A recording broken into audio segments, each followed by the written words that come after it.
La question peut sembler un peu saugrenue, mais allez, pas de tabou, on se la pose. L'agroécologie, est-ce une agriculture low cost ?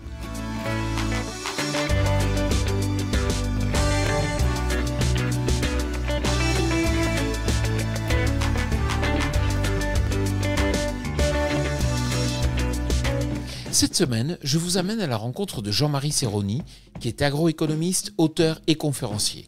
Il ne rate jamais une occasion de bousculer les idées reçues. L'agroécologie, est-ce une agriculture low cost ? Je pense effectivement que l'agroécologie ça rentre dans la catégorie du low cost.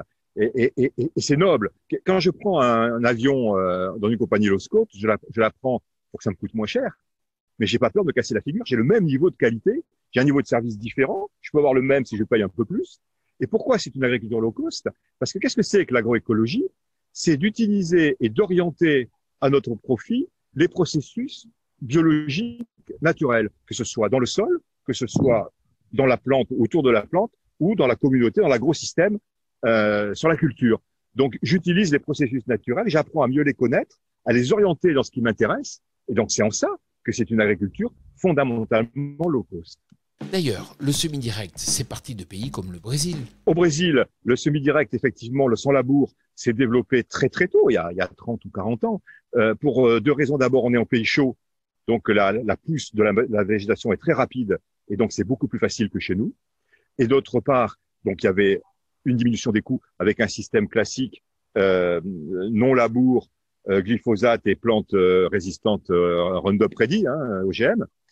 Et puis aussi, et c'était aussi un des grands moteurs, c'est la lutte contre l'érosion, de ne pas labourer pour ne pas faire d'érosion.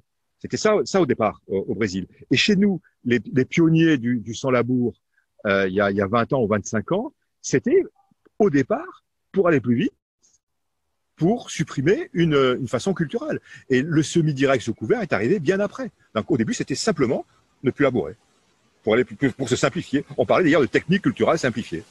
Pourtant, aujourd'hui en Europe de l'Ouest, pour faire de l'agroécologie, il faut investir dans des matériels qui sont souvent onéreux. Je crois qu'il y a deux idées à prendre en compte. C'est qu'un certain nombre de ces matériels sont assez fortement subventionnés. Et donc là, c'est un phénomène très classique. On l'a connu dans les bâtiments d'élevage au moment de la grosse vague de mise aux normes, le coût du bâtiment a augmenté. Donc il y a une partie de la subvention qui se traduit par une augmentation du prix du matériel. Il faut appeler un chat un chat. Et puis c'est pas non plus des matériels qui sont hyper répandus encore aujourd'hui. Donc il y a toujours un effet de prototypage.